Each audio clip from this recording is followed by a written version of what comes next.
Welcome to Calm Before Dreams, a quiet place where gentle stories and soft atmospheres guide you toward peaceful rest. Tonight, our journey leads us into the stillness of night, where candlelight flickers softly against paper, and words are written in the hush between heartbeats. Where letters carry emotions too tender for daylight, and time seems to pause between each line.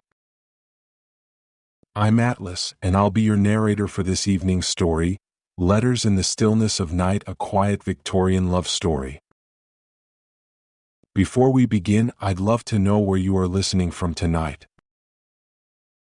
Share it in the comments below. It's always comforting to see how far our calm little community reaches across the world. Now settle in, take a slow breath, and let the quiet words of the night unfold before you. I sit here a while before I move, allowing the quiet to gather fully around me as though it too must be given time to settle. The lamp beside me hums with a soft and steady glow, its warmth resting lightly against my hands. When I place my fingers upon the desk, I can feel the faint texture of the wood beneath them, smooth in some places, gently worn in others, as if it remembers every letter that has been written here before this one. The window remains slightly open, just enough to let the night enter without disturbance. A cool thread of air slips inside, carrying with it the distant scent of salt and something faintly metallic from the harbor.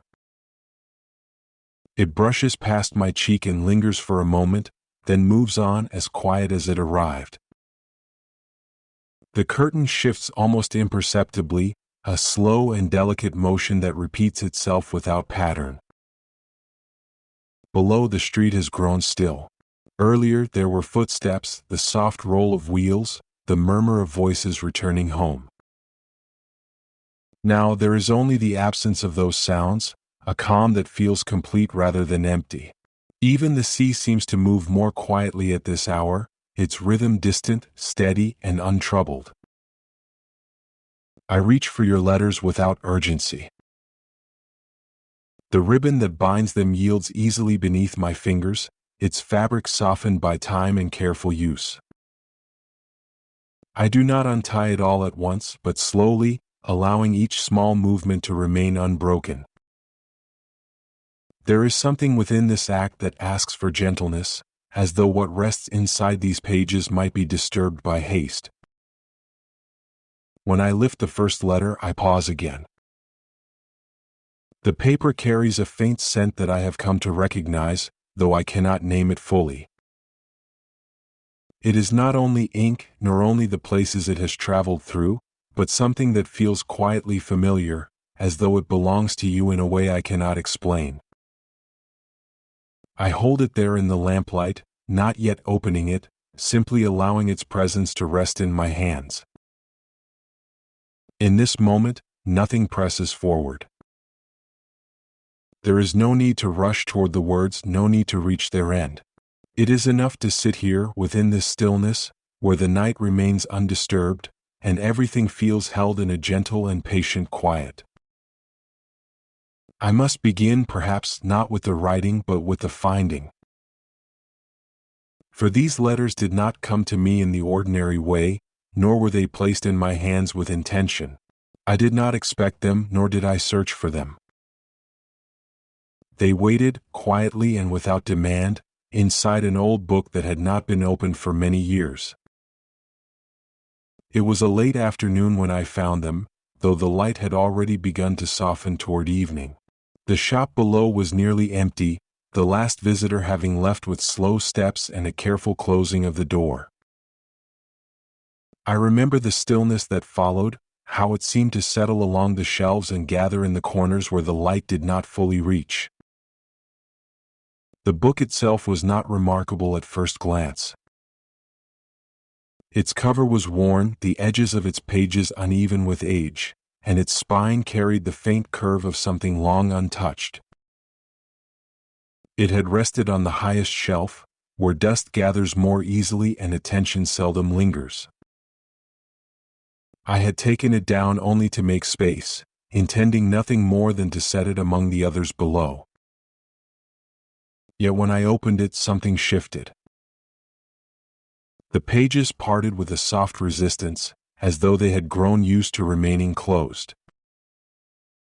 And there, between them, carefully placed but not hidden, were the letters. Not one or two, but several, folded with quiet intention, their papers softened and slightly yellowed with time. I remember how still I became in that moment. I did not reach for them immediately. Instead, I allowed my hand to rest against the open book, feeling the faint coolness of its pages. There was a scent, subtle but unmistakable, the quiet trace of salt, as though the sea had once touched them and left behind something of itself. Beneath that, the softer presence of old paper, of years passed without disturbance. When at last I lifted them, I did so with care, as though they might not belong entirely to the present moment. The folds were neat, though worn at the edges, and the ink, where visible, had settled into the page with a steadiness that suggested patience rather than haste. I did not yet know who had written them, nor to whom they had been sent. But I understood even then that they had not been forgotten. Only waiting. I did not open the letters all at once. Instead, I carried them upstairs, holding them as one might hold something that has already lived a life of its own.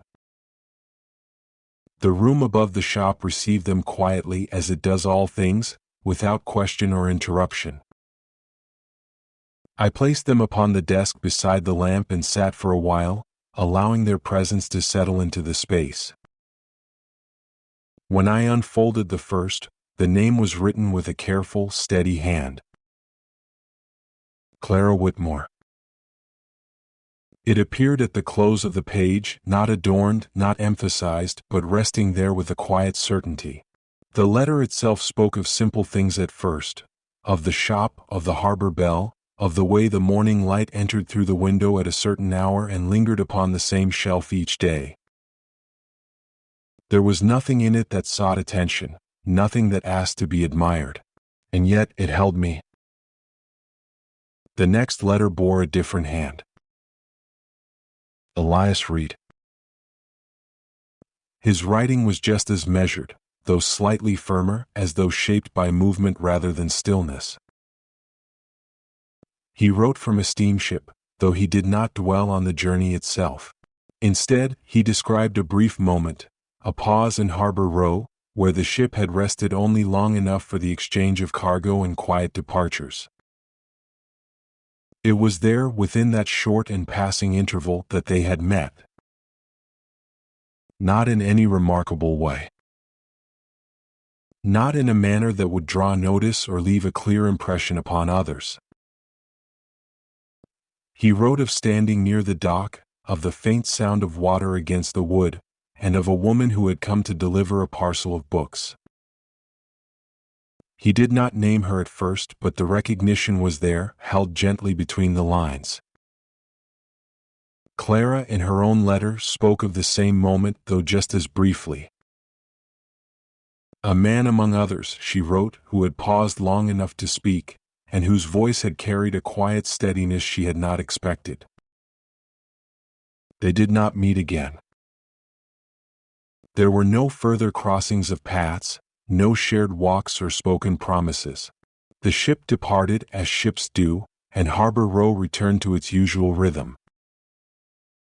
Yet something remained, not in the streets or at the docks, but in the space where memory settles. And so they began to write.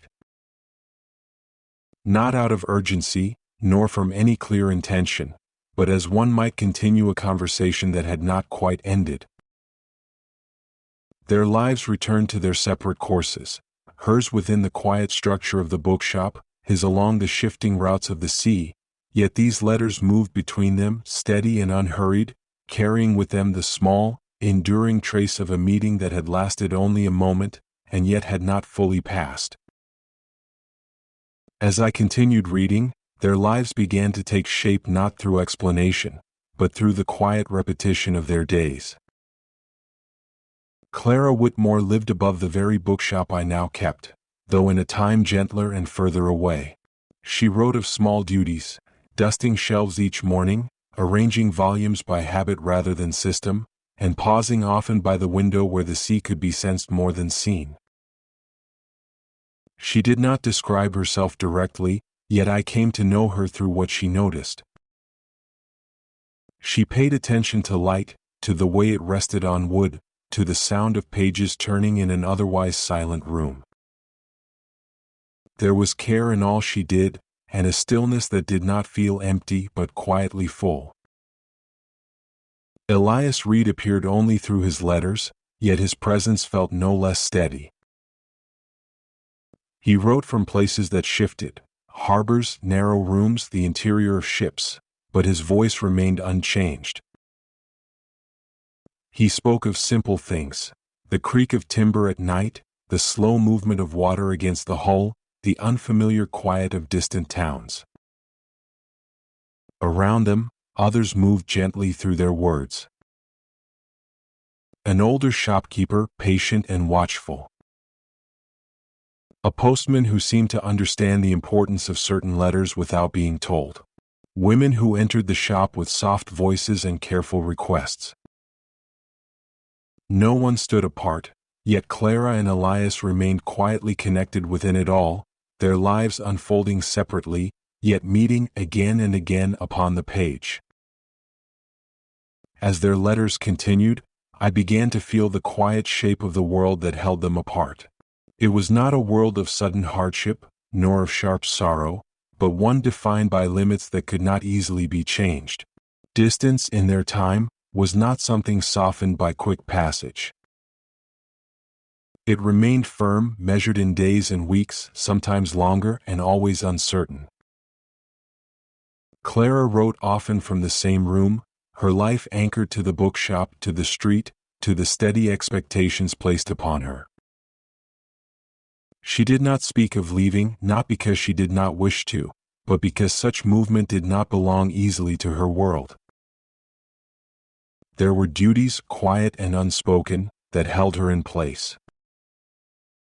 Elias, in contrast, was carried by necessity rather than choice. His work led him from harbor to harbor, his path shaped by schedules he did not control and conditions he could not predict. He wrote of delays without complaint, of fog that held ships at sea, of winds that altered course, of letters that must wait before they could continue their journey.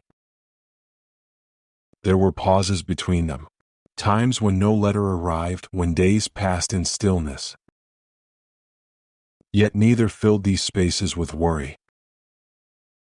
Instead, they allowed the silence to remain as though it, too, was part of what they shared. Their connection did not resist these limits. It lived within them, quiet and patient, shaped not by what could not be changed, but by what could still be given. As I turned each page, time itself seemed to soften, losing its edges, becoming something that moved in quiet circles rather than straight lines. Their letters did not rush forward. They returned again and again to familiar moments, as though each day carried a gentle echo of the last.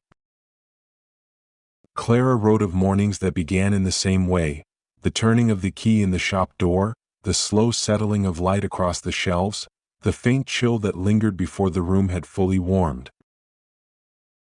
Evenings followed with equal steadiness.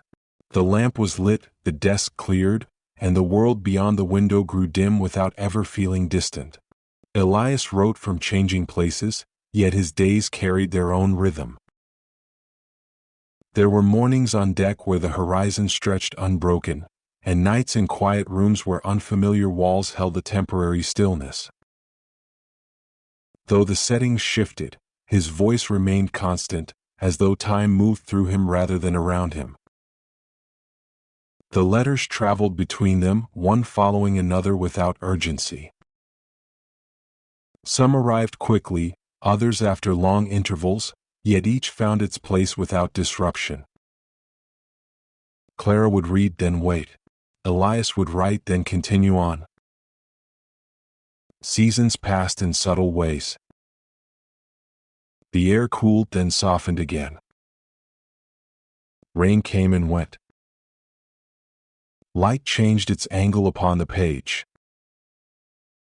And through it all, their words continued, steady and unbroken.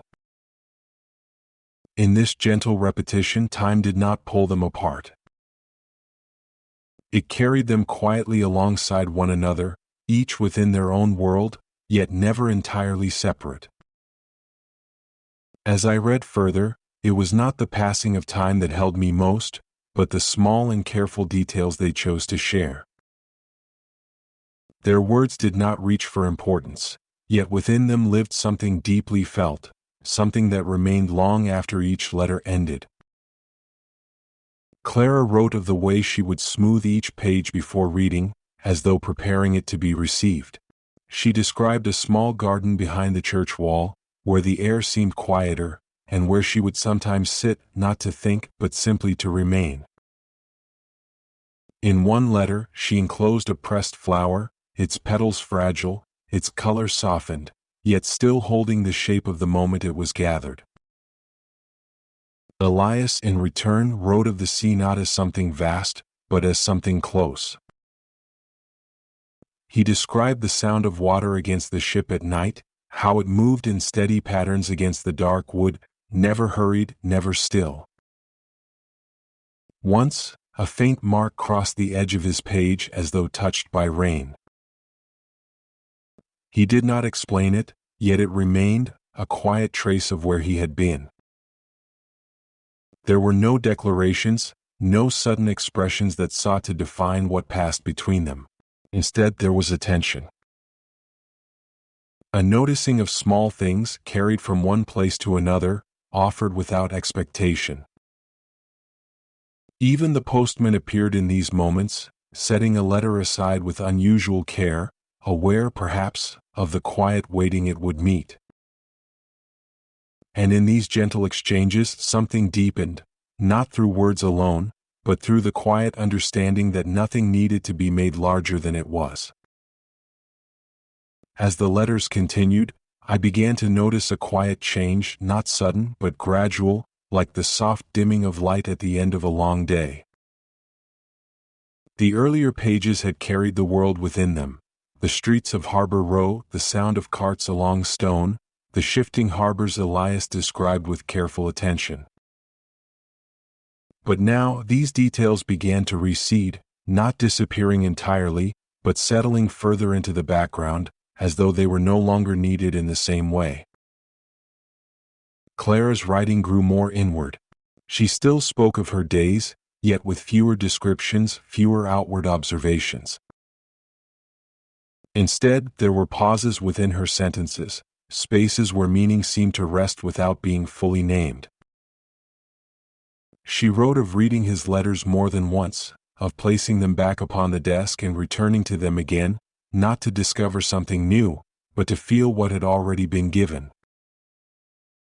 Elias too changed in tone. His letters became shorter, though not empty. There was a calm within them that felt settled, as though the act of writing no longer needed to reach across distance, but simply to exist within it. He no longer described each place in detail.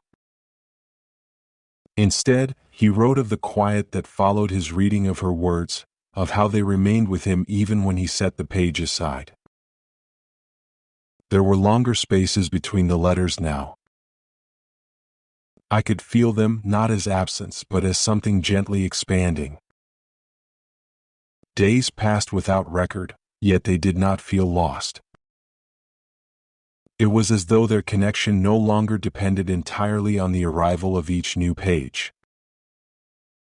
Something had shifted, something subtle, allowing the distance between them to soften, not in measure but in meaning. Clara wrote once of this change, though only briefly. She said that she no longer felt the same kind of waiting, that the silence between letters no longer carried uncertainty. Instead, it held a quiet closeness, as though what had been written before continued to remain, unchanged, present in a way she could not fully explain. Elias answered in much the same way. He did not speak of distance as something to be crossed, but as something that had grown familiar, even gentle. He wrote that the nights no longer felt as empty as they once had, even when he was far from any place he knew. As I read these later letters, I found myself slowing as well. I no longer turned the pages with the same quiet anticipation. Instead, I lingered, allowing each word to rest, each silence to remain. The room around me seemed to grow stiller, the lamps glow softer, the night beyond the window deeper and more complete. It was as though the letters themselves had drawn everything inward, reducing what was no longer needed, leaving only what remained essential. And in that stillness, I began to understand that their story was not moving toward an end, but toward a quiet settling, a place where nothing more needed to be added and nothing already given would be lost. The final letter rests apart from the others. I remember the moment I noticed it, how its paper seemed slightly darker, its edges less worn, as though it had arrived later or had been held differently.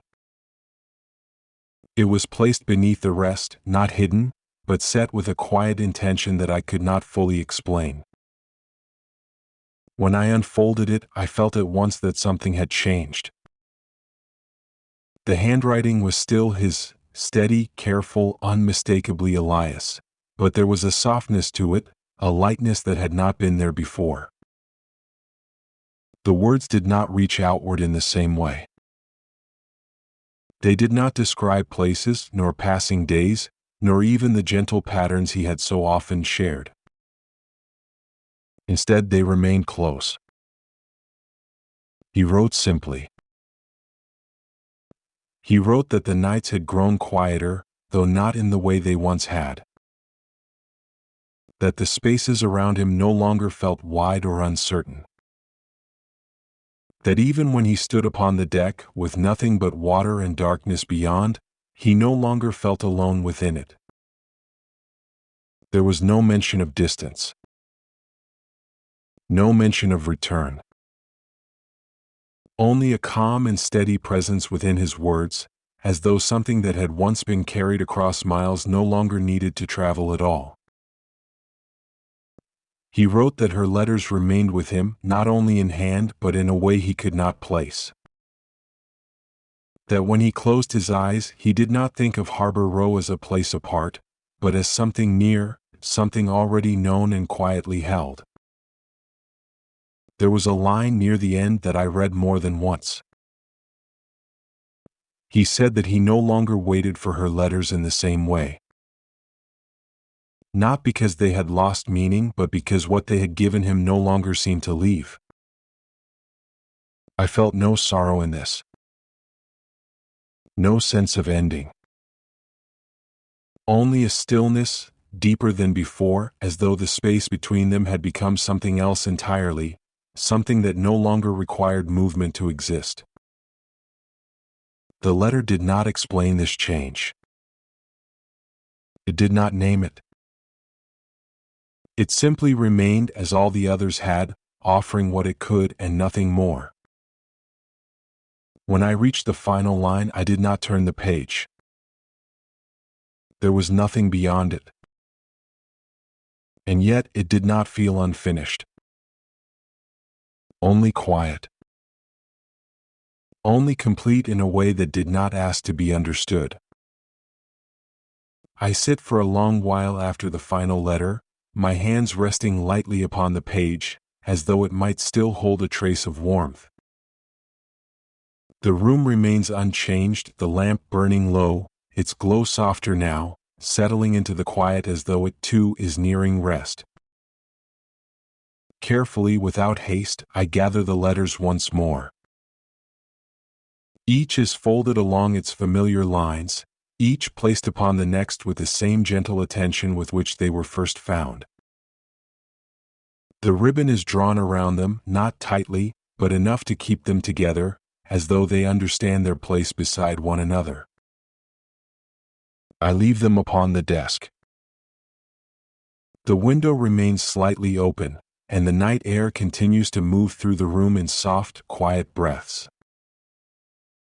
Beyond it, the sea carries on as it always has, steady and untroubled, its rhythm unchanged by all that has passed within these pages. Nothing more asks to be written. Nothing more needs to be said. Their words remain not as something that has ended, but as something that rests, complete in its stillness, held gently within the quiet passage of time. And here, in this small room above the bookshop, with the lamp dim and the night deep, I allow myself to remain a little longer before the light fades and everything settles into rest. Thank you for staying with me as we drifted through the stillness of night, where quiet letters carry gentle words across time and distance. If this story brought you a sense of calm, you're welcome to like and subscribe for more soothing stories to accompany your nights. Sleep deeply, hold on to that quiet feeling of tenderness, and let the soft rhythm of written words carry you into peaceful dreams.